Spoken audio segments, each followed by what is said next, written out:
ঠিক আছে, বললেন যখন সেটাই করি। আচ্ছা দেখেন আসতেছি, হ্যাঁ। তাহলে সিএসএস হচ্ছে ক্যাসকেডিং স্টাইল শিট। তো আমরা সিএসএস এর এই সিএসএস কি, এই জিনিসটা অনেকে জিজ্ঞাসা করে বা আপনাদেরকে লিখতে দিতে পারে, ঠিক আছে, কিন্তু ওই আর কিছু তেমন না যে কি করে এটা অ্যাকচুয়ালি এইচটিএমএল কে আপনার স্টাইল দেয়, স্টাইল এইচটিএমএল কে যে স্টাইলিং দেওয়া দরকার সেই কাজগুলোই হচ্ছে আপনার সিএসএস করে। এবার সিএসএস কবে হয়েছে, কে করছে, এগুলো খুব বেশি ইম্পর্টেন্ট না, জাস্ট এখানে জানার জন্য আর কি। 1994 সালে শুরু হয়েছে, হ্যাকন উইয়ম লি উনি শুরু করছেন। তারপরে এখন সিএসএস চলতে আছে এখন সিএসএস 3 চলতেছে, HTML5 আর সিএসএস 3, ঠিক আছে। তো এই বিষয়গুলো এরপর দেখেন আমাদের যে সিএসএস এ আমাদের বেশ কিছু ব্যাপার আছে, যে আমরা সাধারণত কি লিখতাম, একটা অ্যাট্রিবিউট লিখতাম, সেই অ্যাট্রিবিউটের ভিতরে আমরা ভ্যালু দিতাম, যে অ্যালাইন সেন্টার বা ক্লাস দিলাম, আইডি দিলাম, ভ্যালু দিলাম। এরপরে আমরা দিলাম কি, যে বিভিন্ন ধরনের অ্যাট্রিবিউট, যেমন ইনপুট ট্যাগের জন্য প্লেস হোল্ডার অ্যাট্রিবিউট, এরকম বিভিন্ন অ্যাট্রিবিউট এবং তার সাথে ভ্যালু দিতাম। কিন্তু সেগুলো কিন্তু স্টাইলিং এর কাজ করতো না, জাস্ট এক্সট্রা ইনফরমেশন অ্যাড করতো, তাই না। আর এখন আমরা যে সিএসএস গুলো দেব, এই সিএসএস গুলো হচ্ছে আপনার অ্যাকচুয়ালি স্টাইল দেব, মানে সিলেক্টর হিসেবে। সিলেক্টর জিনিসটা কি অ্যাকচুয়ালি, সিলেক্টর জিনিসটা হচ্ছে আপনার, আপনি যদি এখানে লেখেন যে পি পি ট্যাগটা লেখেন, পি ট্যাগটা লেখেন বা H1 ট্যাগটা লেখেন, ঠিক আছে, এরকম লিখতে পারি, পারি কিনা, আর লিখতে পারি যে ব্যাকগ্রাউন্ড, ব্যাকগ্রাউন্ড আমি বলে দিলাম রেড, লিখতে পারি কিনা, তাই না, এটা লেখা যায়। তাহলে এটা কি লিখতেছি, ট্যাগকে সরাসরি লিখে দিচ্ছি, ট্যাগ সরাসরি ট্যাগের উপরে দিয়ে দিচ্ছি। আবার কি করতে পারি, যে এটাকে আমি H1 ফোল্ডারটাকে, মানে H1 ট্যাগটাকে আমি আবার বিভিন্ন আইডি ক্লাস দিতে পারি। আইডি ক্লাস কেন, আইডি ক্লাস কি, আইডিয়া ক্লাস যে দিব সেই আইডিয়া ক্লাসটা কি, অ্যাট্রিবিউট। অ্যাট্রিবিউট মানে আরেকটু স্পেসিফিক করতেছি। প্রথমে বলতেছি যে আমার এখানে 5টা H1 আছে, 3টা H2 আছে আমার প্রজেক্টে। আমি যখন H1, আচ্ছা আমি দেখাই তাহলে আপনারা হয়তো ভালো মতো বুঝবেন।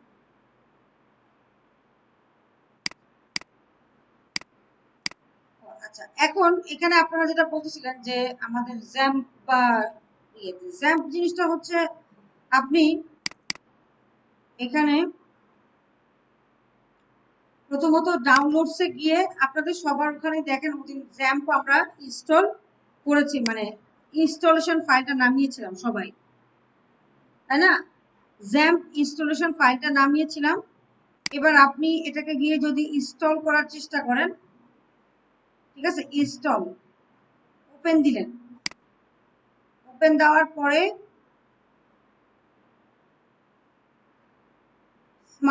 রান দেন,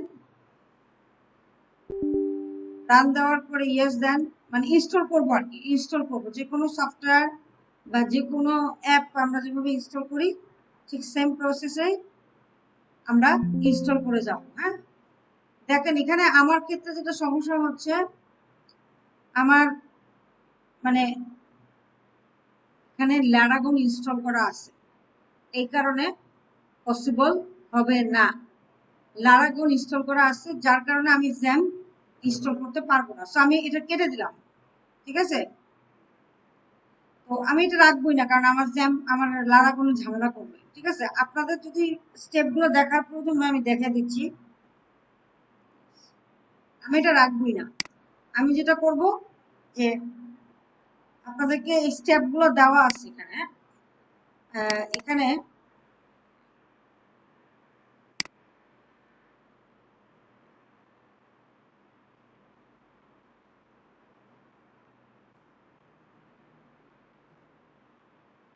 এই যে দেখেন, তাহলে কি বলছে, আপনি জ্যাম্প ইনস্টল করবেন কিভাবে? ডাউনলোড করলেন, সবাই ডাউনলোড করছি, ডাউনলোড করার পরে নেক্সট নেক্সট দিয়ে খালি ইনস্টল করে যাব। হ্যাঁ, নেক্সট।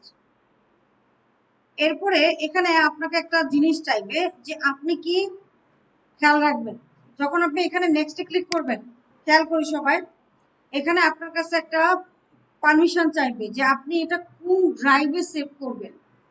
কখনোই সি ড্রাইভে জ্যাম্পকে ইনস্টল করবেন না। কেন? কারণ আপনার হার্ড ডিস্ক বা হার্ড ড্রাইভ যে কোনো সময় কি হতে পারে, ক্র্যাশ করতে পারে। ঠিক আছে, বা আপনি ওই পুরাতন হার্ড ড্রাইভকে চেঞ্জ করে দেখা যায় যে অনেক সময় আমরা নতুন দিই, এসএসডি দিই যাতে একটু ফাস্ট হয়, তাই না? এরকম বহুত কাহিনী করি আমরা। তখন কিন্তু আপনার যতগুলো প্রজেক্ট আছে এই সব প্রজেক্ট শেষ হয়ে যাবে, মানে আর কোনো কখনোই কাজ করতে পারবেন না। সো এই কারণে আপনি সিট দেখেন, আপনাদের কিন্তু এটা বলে নেক্সট নেক্সট দেওয়ার পরে বলে যে সি ড্রাইভে কি ইনস্টল করবে কিনা। আপনি সি ড্রাইভ বাদে অন্য যে কোনো ফাইলে ইনস্টল করবেন, অন্য যে কোনো ড্রাইভে আপনি ইনস্টল করবেন। ঠিক আছে, করেন। তারপরে করার পরে আপনার এরকম একটা ইন্টারফেস আসবে।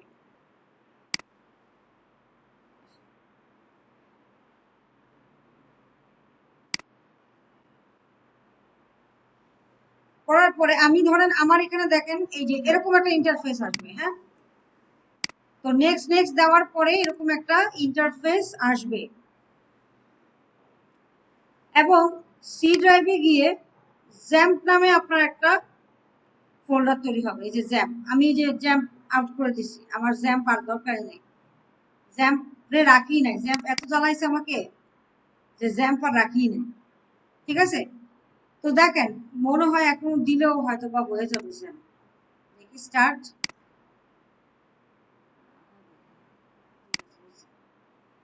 আচ্ছা, তো আপনি সেটআপ দেওয়ার পরে এই যে সি ড্রাইভে গিয়ে বা আপনি যে ড্রাইভটা চুজ করে দিয়েছেন, ধরেন ডি ড্রাইভ, ই ড্রাইভ, এক্স ড্রাইভ, সেখানে গিয়ে জ্যাম্প নামে একটা ফোল্ডার পাবেন। জ্যাম্প যেখানে ইনস্টল করছেন সেখানে জ্যাম্প নামে একটা ফোল্ডার পাবেন। তার ভিতরে আপনাকে যেতে হবে হলো এইচটি ডক্স। এইচটি ডক্স মানে যেখানে জ্যাম্পটা কি করে থাকে, ফাইলগুলো থাকে, মানে স্টোরেজ তৈরি হয়। আপনার সি ড্রাইভে একটা কি তৈরি হয়, স্টোরেজ তৈরি হয়, সেটা হচ্ছে কি এইচটি। ঠিক আছে, তাহলে আপনারা প্রথমে জ্যাম্প ইনস্টল করবেন। জ্যাম্প ইনস্টল করার পরে আপনার এরকম একটা ইন্টারফেস আসবে।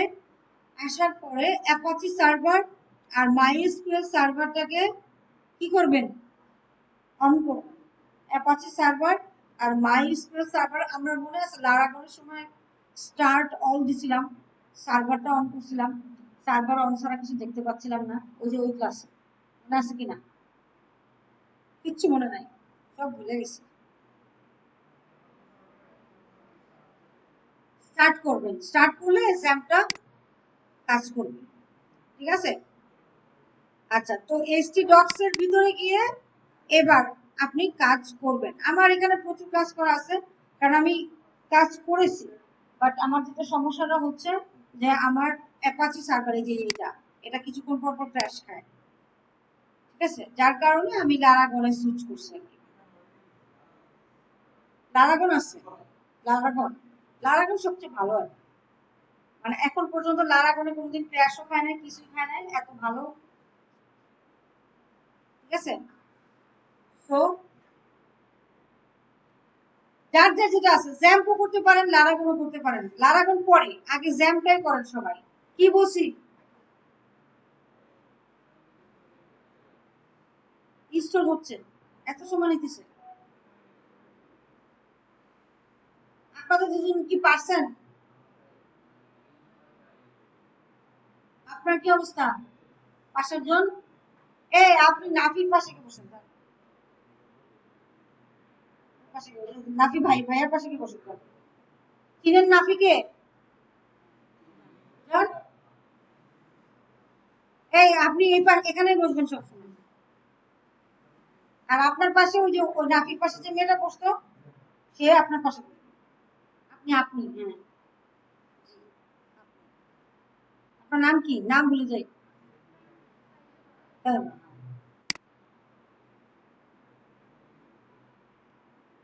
আপনি এখানে ফিক্সড, সুদেব টুদেব না, সারেন এসব সুদেব মুদেব, ঠিক আছে? ভাইয়ার পাশে বসবেন, শিখে নেবেন। আর আপনি নাকি খেয়াল রাখবেন এটা কি করে, এটা কিন্তু বেশিরভাগ সময় বসে থাকে চুপচাপ,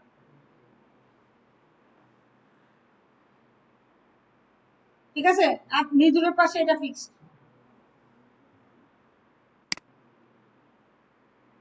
নাকি ভাববেন না যে ওই মেয়ে এসে আপনার আমার কাছে কমপ্লেন করছে, ওরকম কিছু না। না না ওরকম না, ওটার জন্য না, এটারে বসাইছি, এটা একদম জাতা, বুঝতে পারছেন? আচ্ছা, তাহলে অ্যাপাচি সার্ভার হয়েছে, এইটুকু পর্যন্ত আসতে পারছেন কিনা বলেন?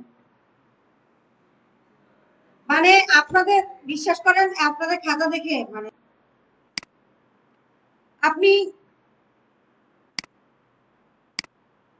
এসটি ডক্স এর ভিতরে এখানে দুটো জিনিস আছে, হ্যাঁ, অ্যাডমিনে ক্লিক করেন।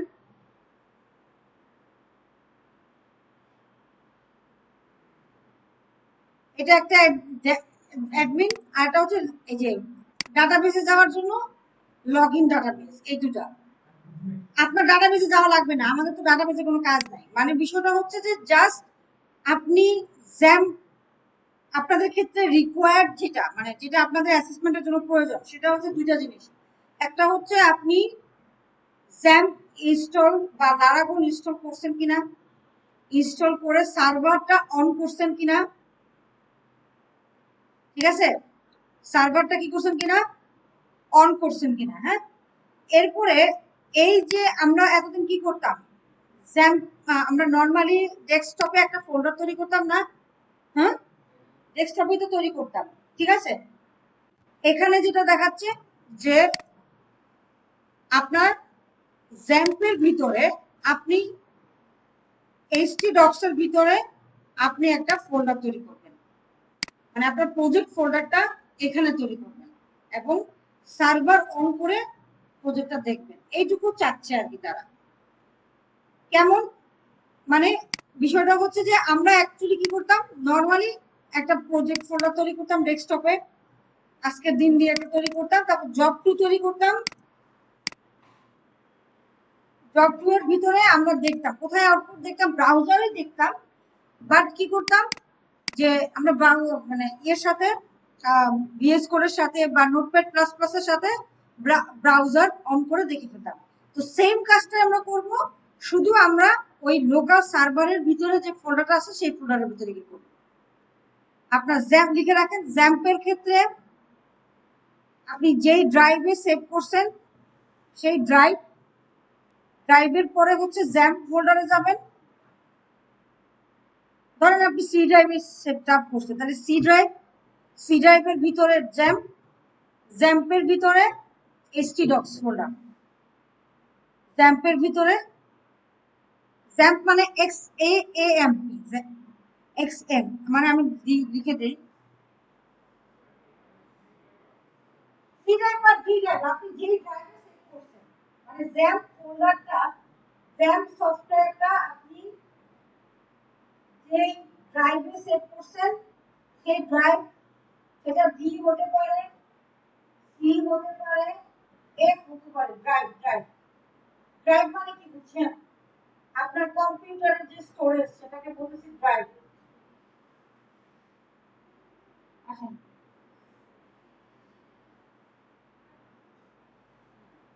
সি ড্রাইভ, ডি ড্রাইভ অথবা এফ ড্রাইভের ভিতরে জ্যাম্প ফোল্ডার,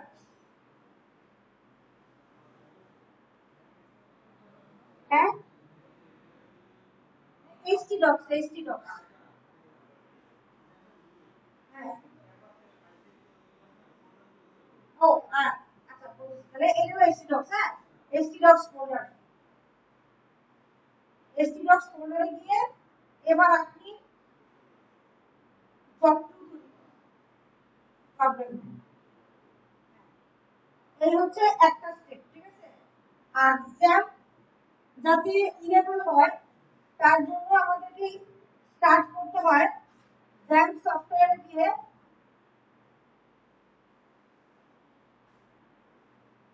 আমাদের স্টার্ট করতে হয় হচ্ছে অ্যাপাচি সার্ভার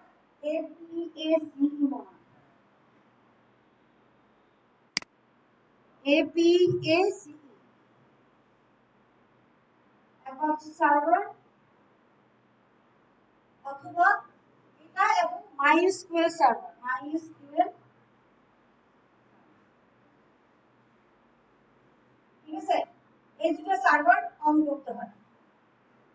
ঠিক আছে, এটা হচ্ছে জ্যাম্পের জন্য জ্যাম্প। তাহলে আমরা কোথায় আসছি, আমরা সি বা ডি ড্রাইভে জ্যাম্প আগে ইনস্টল করছি। ইনস্টল করার পরে জ্যাম্প নামের এই সফটওয়্যার ফোল্ডারটাকে পেয়েছি কিনা, যারা ইনস্টল করেন নাই তারা দেখেন যে আপনার সি ড্রাইভে জ্যাম্প নামে কোনো সফটওয়্যার মানে ফোল্ডার নাই। আপনি যখন ইনস্টল করবেন তখন জ্যাম্প নামে একটা ফোল্ডার ক্রিয়েট হবে, তারপরে htdocs নামে একটা ফোল্ডার ক্রিয়েট হবে, রাইট? htdocs এর ভিতরে job2 নামে একটা ফোল্ডার নিজে তৈরি করবেন। এটা তৈরি করা থাকবে না, আপনাদের দেখবেন যে htdocs ফাঁকা, কিছু নাই, বা বড় জোর www ডট থাকতে পারে। htdocs মানে কি আমি আপনাদেরকে একটু বুঝাই, একটু বুঝিয়ে। লারাগনের জিনিসটা সুন্দর, লারাগনের। আচ্ছা তাহলে প্রথম স্টেপ কি বলেন তো? জ্যাম্প ডাউনলোড করা। প্রতিদিন তো ডাউনলোড করবেন না, অ্যাসেসমেন্টের দিন কি করবেন? জ্যাম্প তো অলরেডি ডাউনলোড আছে, ইনস্টল করাও আছে, জ্যাম্প নামের ফোল্ডারটাও আছে, htdocs নামের ফোল্ডারটাও আছে, থাকবে। এই তিনটা জিনিস কমন। নিয়ে হচ্ছে htdocs এর ভিতরে গিয়ে job2 ক্রিয়েট করতে হবে। আচ্ছা, কিন্তু তার আগে এই দুইটাকে কি করতে হবে? অন করতে হবে। দেখেন আমি আপনাদের সিভিএল এর সুন্দর করে দেওয়া আছে, এই দুটাকে সার্ভারটাকে অন করতে হবে। স্টপ করলে আবার স্টপ হয়ে যাবে।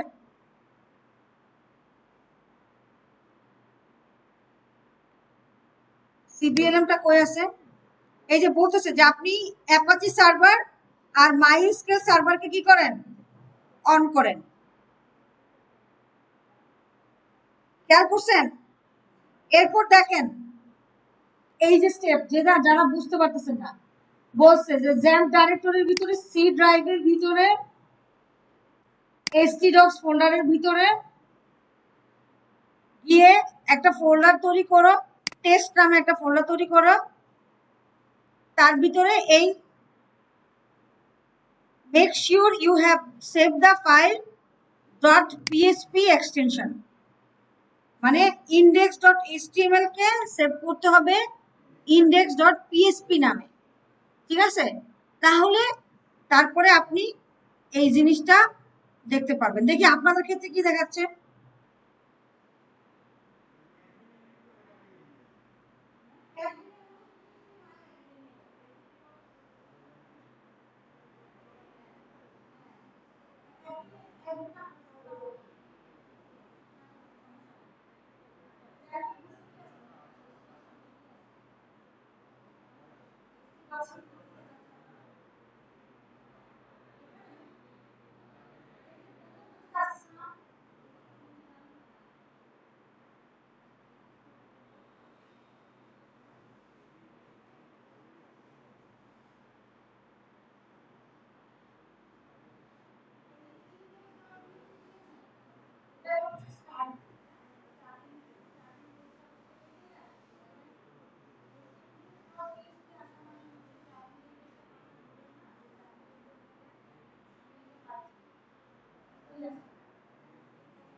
লিখেছিলেন এই যে নিচে লেখা আছে ডক্টর ফোল্ডারে করে english.php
এই যে দেন এর ভিতরে স্ক্রিন শুরু করে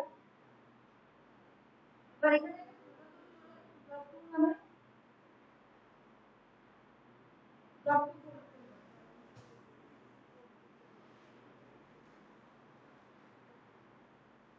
ডক্টর নামে একটা ফোল্ডার তৈরি করে এই জিনিসটাই লেখেন